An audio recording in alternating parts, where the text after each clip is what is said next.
میرے پیاروں، جنات کا وجود سچ ہے، مگر وہ ہمارے لیے امتحان بھی ہیں۔ نہ انکار کریں اور نہ ہر بات پر الزام دیں۔ قرآن سے دوستی کریں، سنت کو اپنائیں اور اللہ تبارک و تعالیٰ پر مکمل یقین رکھیں اور اصل حفاظت اسی کی طرف سے طلب کریں۔ یقین کریں، پھر کوئی جن شیطان آپ کا کچھ نہیں بگاڑ سکتا۔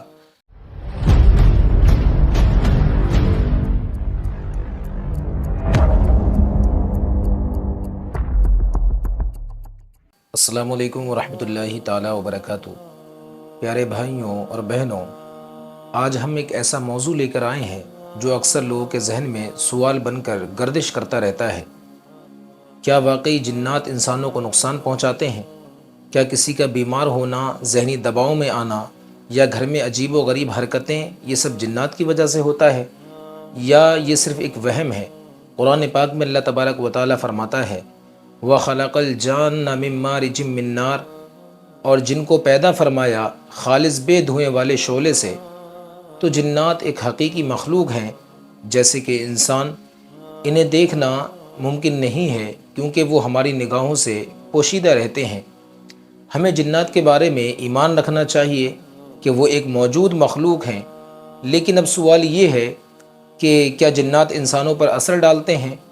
جی ہاں، بعض اوقات جنات انسانوں پر اثر ڈالتے ہیں، جیسے کہ وسوسے ڈالنا، دل و دماغ میں گندے خیالات کا آنا، ڈراؤنے خواب دکھانا، بیماری جیسی علامات پیدا کرنا یا گھر کے ماحول میں بے چینی پیدا کرنا۔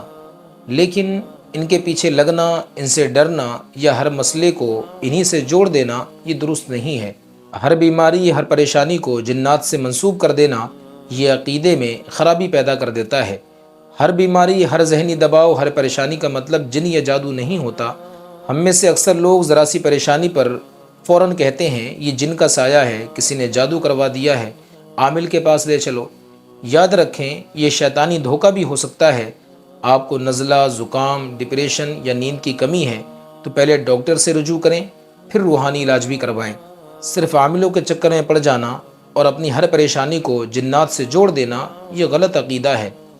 اسلام نے ہمیں جنات کے شر سے بچنے کے لیے بہت سارے طریقے سکھائے۔ ان میں سے ایک یہ ہے کہ نماز کی پابندی کی جائے، یہ سب سے بڑی ڈھال ہے۔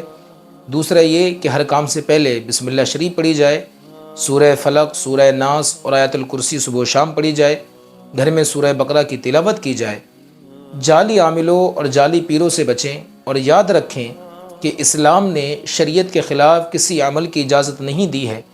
جو عامل آپ سے جانور کا خون یا چڑھاوے یا قبروں پر جانے کا مشورہ دے یا پیسے کے بدلے دعویٰ کرے کہ جن نکال دوں گا، تو وہ شخص آپ کا خیر خواہ نہیں ہے بلکہ وہ شیطان کا نمائندہ ہے۔ میرے پیاروں، جنات کا وجود سچ ہے، مگر وہ ہمارے لیے امتحان بھی ہیں۔ نہ انکار کریں اور نہ ہر بات پر الزام دیں۔ قرآن سے دوستی کریں، سنت کو اپنائیں اور اللہ تبارک و تعالیٰ پر مکمل یقین رکھیں اور اصل حفاظت اسی کی طرف سے طلب کریں۔ یقین کریں، پھر کوئی جن شیطان آپ کا کچھ نہیں بگاڑ سکتا۔ اگر آپ کو یہ ویڈیو اچھی لگی ہو تو دوسروں تک بھی پہنچائیں، شاید آپ کی وجہ سے کسی کی اصلاح ہو جائے۔